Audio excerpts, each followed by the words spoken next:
બનાસકાંઠાના પાલનપુરમાં તૂટી પડ્યો છે ધોધમાર વરસાદ। 3 કલાકમાં જ 7 ઇંચ જેટલો વરસાદ અહીંયા ખાબકી ગયો।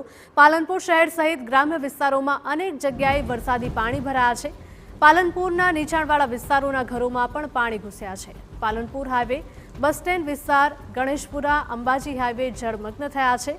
ધોધમાર વરસાદથી પાલનપુરના અનેક વિસ્તારો જાણે કે બેટમાં ફેરવાયા હોય તેવા દ્રશ્યો સામે આવ્યા છે। ફક્ત બનાસકાંઠાના પાલનપુરમાં જ નહીં પરંતુ ગુજરાતના અનેક એવા વિસ્તારો છે કે જ્યાં મેઘમહેર જોવા મળી। પાલનપુરમાં ધોધમાર વરસાદ તૂટી પડ્યો હતો, જેના કારણે ચારે તરફ પાણી ભરાયેલા જોવા મળી રહ્યા છે। 3 જ કલાકમાં 7 ઇંચ જેટલો વરસાદ ખાબકી ગયો। પાલનપુર શહેર સહિત ગ્રામ્ય વિસ્તારોમાં પણ અનેક જગ્યાએ પાણી ભરાયેલા જોવા મળ્યા, કારણ કે અહીંયા સતત મેઘમહેર વરસી રહી છે। પાલનપુરના તમામ નીચાણવાળા વિસ્તારોમાં જેટલા પણ ઘરો આવેલા છે, આ તમામ ઘરોમાં પાણી ઘૂસી ગયા છે। તો બનાસકાંઠાના પાલનપુરના આ દ્રશ્યો છે, જ્યાં નજર કરો ત્યાં બસ પાણી જ પાણી ભરાયેલા હોય તેવા દ્રશ્યો સામે આવ્યા છે। આ સાથે જ જનજીવન પણ ખોરવાયું છે। રસ્તો ક્રોસ કરતા લોકોને પણ મુશ્કેલી પડી રહી છે। અહીંયા જોઈ શકો છો એક સોસાયટી છે અને આ સોસાયટીમાં વરસાદી પાણી ભરાઈ ગયા છે।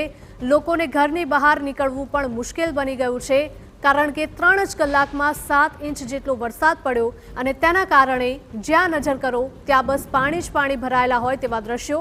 ઘરની અંદરના આ દ્રશ્યો આપ જોઈ રહ્યા છો। ઘરની અંદર પણ વરસાદી પાણી ભરાઈ ગયા છે, એટલે લોકોએ ક્યાં જવું, ક્યાં રાત વિતાવી તે સૌથી મોટો પ્રશ્ન ઊભો થયો છે। લોકો છત ઉપર રહેવા પણ મજબૂર બન્યા છે।